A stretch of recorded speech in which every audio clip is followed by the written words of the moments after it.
My dad died and I'm scared my family won't get along. So yesterday after my dad comes home he eats what my mom made for him.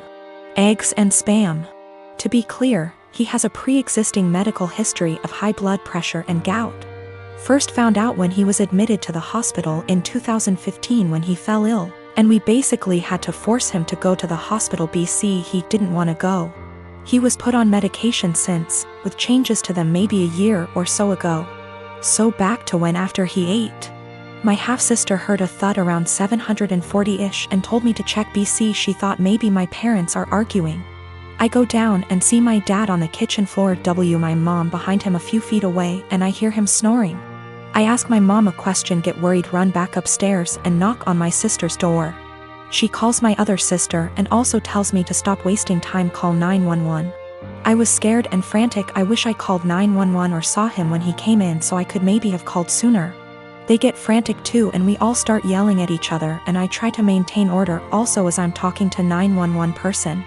At some point in all of this my brother-in-law yells for help and I help him turn my dad onto his side. BC he said he could choke on his saliva. My dad stops snoring and we start panicking. The EMS tells us how to perform CPR but my sisters keep yelling and so I try to get them working together. They finally start working on it. One is doing compression and the other giving him air and sometimes rotating. Fire department and ambulance gets here and they start doing the same thing but also have defibrillators and honestly, I'm just in shock still. It was maybe 8:03 p.m. when they came or so, I don't remember, it's all a blur. I checked my phone for timestamp, but I called twice so I forgot when original call was placed. They called it at 8:50 p.m. and I just began to lose it. My aunt comes and my sister is trying to call my dad's work to let his bosses know. We talk about how we want my dad's arrangements and agree on cremation. BC we don't have the money for anything else but also my sister wants the remains. My mom is bipolar schizophrenic and my sisters and bro-in-law don't get along. Her because of a whole history that would keep you here forever if I tried to type it. My dad was a bad person but he still chose us and tried his best to provide regardless of his fallacies. He had my mom's back too, saying he wouldn't kick her out or place her in a mental home. My sisters kinda want that, I think, but I'm scared to talk about it. My mom is okay sometimes but also acts up BC of her mental illness sometimes, and my dad and I were her constants regardless of what happened. My mom is old and still wants to benefit from some social security services that my dad had, but my sisters and I think we should get a majority control of his account. There's a lot of renovations to be done. BC he ignored upkeep of the house for a number of years, example, the roof. My mom is not very sad about the ordeal. BC she had a long history of mental abuse from my dad and I understand, but we for some reason stayed together. It how to move forward except for one moment at a time and I'm still waiting for funeral home to come pick up his body. It's 8:13 a.m. now, been waiting since night before. And I have been crying but also I can't sleep and I'm sorry if this doesn't meet guidelines. I just need to vent even though I told a few friends. I'm still in disbelief. How this will moving forward. I believe it can though. But it's hard to stay positive. I believe it started when I was around 6 years old. My parents often had friends over in the house. I didn't know they were polyamorous OFC. One day I was outside playing, got hurt, and when I ran inside caught my parents making out with some random guy. They told me they have other adults that they love and it's a completely normal thing. Me being a child just accepted that. They gave up being secretive and their partners would constantly be around, even joining on outings. I remember that on my 10th birthday they invited 3 of their partners, one of who I'd never seen before. And for the rest of the day my parents just withdrew from my party and hung out with them. I never saw them doing anything explicit again, but they would kiss their partners, hug them, make flirty comments. Something that would be normal between parents but with many more people. Sometimes I came home from school and my parents were gone and there was some random adult in our house. Some of them seemed surprised that my parents even had a child. I always hated it, but since my parents had told me this was normal, I assumed many adults probably did similar things and that it's just an adult thing all kids hate. Later they had less partners and eventually seemed to stop. Not that I'd know for sure. BC I moved out with 17. I didn't think about it anymore. A year ago I started therapy, other reasons. As usual, the topic of my upbringing came up and it brought back many feelings I wasn't aware of. I realized that although my parents were always good to me, I had never really felt close to any of them and still have a lot of resentment that they made me feel like I had to compete for my parents' attention with random strangers. A while ago, I visited them and they told me they are going to take part in a documentary about polyamorous families, and that the producers would like to include interviews with the children. So they would love if I could agree and tell everyone that polyamory doesn't mess kids up. All my resentment bubbled up and I said that I cannot agree because I would not be able to say anything positive. My parents looked shocked. I had never brought this up before, and asked why, and I unloaded all, that I always felt pushed aside. We barely had any family time without strangers intruding. It turned into an argument and I became loud and yelled that the truth is it did me up and they shouldn't have had a child. My mother cried and my father said I should probably leave. So I left and was shaken up for the rest of the week, but also felt regret because I've never made my mom cry before. Later my father sent me a message that was like, "We are sorry you feel that way. Can we have a calm discussion about this soon?" Even though I tried to, it's like I can't reply. This argument brought something very emotional up in me. I've been with my wife for 2 years. She has a 21-year-old son. I have a 14-year-old daughter from my previous marriage. My late wife passed away in 2014.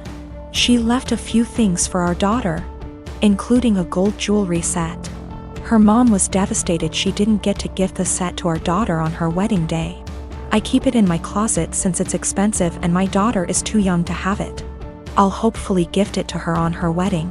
We were sitting in the kitchen when my stepson was hesitant to ask me something. We're in good terms but have our fair share of arguments. He said his fiancée was taking something from his mother's and my closet, saw the jewelry set and liked it very much. He asked if he could borrow it so his fiancée can wear it at her cousin's wedding. I found this unacceptable. I told him his fiancée had no business being in the bedroom and that the jewelry isn't mine. It's for my daughter. He asked me if my daughter will agree to let him borrow it if he talked to her. I told him not to even talk about it again. He got all pissed and said things I do not remember. When he and his fiancée were at the wedding, I discovered that the jewelry set was gone. I told my wife and we looked all over the house. I called my stepson to tell him about calling the police because I really thought someone stole the set. He said there was no need, that he borrowed it and will return it after they get back from the wedding. I yelled at him and told him to come back with it right then. I kept calling him till 12 a.m. when he told me to stop calling and that he'd bring it in the morning. I couldn't sleep that night. I felt terrible. In the morning he showed up at 10 a.m. He didn't bring it and started stalling, saying he forgot he'd bring it the next day. At this point it was clear he gifted it to his fiancée and was stalling. I got so mad I told him I will be pressing charges if he doesn't return the set today. We got into an argument. My wife said his fiancée was the one who wanted the jewelry set. But he was the one who took it and it's not even mine, it's my daughter's, which made it worse. Because I'm responsible for whatever happens to it. His grandparents berated me after I told them this and got mad and defended him when I said that I will be pressing charges. He stole and needed to be responsible for his actions. He didn't respond to my final calls, so now I've given him one last chance, and it's over. I pressed charges today. They're saying calling the police was extreme and cruel. They're all convincing me to back down. He was replying to me sarcastically when I said I'd get the authorities involved, and he didn't take me seriously. His mom said she tried to talk to him, but I had enough of him stalling, hoping I'll just let it go, so he can make his fiancée happy. I feel like an irresponsible idiot. I can't even look at my daughter without feeling frustrated and infuriated. I'm hurt, but what's worse is that this is my daughter's property that I couldn't take care of. My wife allows them into the room, although I told her not to several times. They're not kids and there should be some boundaries. I'm not gonna be shy about this. My sister sucks. She is a horrible self-centered person who thinks she is the main character. She is not only a horrible person, she is a step monster. She married this guy, who is a freaking pushover, 3 years ago. He has 2 children, 10 and 6. My sister constantly complains about them, saying things like the 6-year-old is gross because he sips too loud or has stained clothing. For the love of God. He is 6. That's what a child is supposed to do. And she is so mean to the 10-year-old girl. She acts straight out jealous of her. I've caught her taunting her that daddy loves my sister more than her. She is horrible. I have straight up called her out after trying to talk to her like a million times. At Christmas she was saying that I'd be nice to have the kids there, and I said, why? You hate them? This was when everything was almost over and she had been bragging to her friends that her husband had spent more on her than on daughter. A fight ensued. My parents reprimanded me, but my cousins took my side and called her out, noting every moment that they had witnessed her being horrible. Her husband obviously took her side and said that she was a wonderful stepmother and that the kids love her. To which I said that was a lie, as I had consoled them countless times after they were taunted by my sister. They left and we haven't talked since. One day I was running errands and run into my step-nephews who were with their mother. I had never met her. And honestly, she is wonderful. We decided to have some coffee. While the kids were playing, she asked me how her children behaved, etc. I said they were wonderful, and then I just spilled the beans on my sister.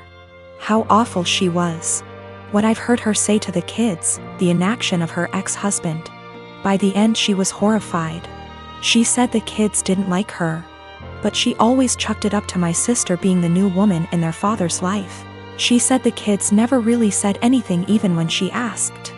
I then told her I was very concerned for the children, as my sister had straight up told the 10-year-old that it would be better if she disappeared from her father's life. Their mother saw red and asked me if I'd be willing to testify. She said that this was unacceptable and she would be taking their father to court again.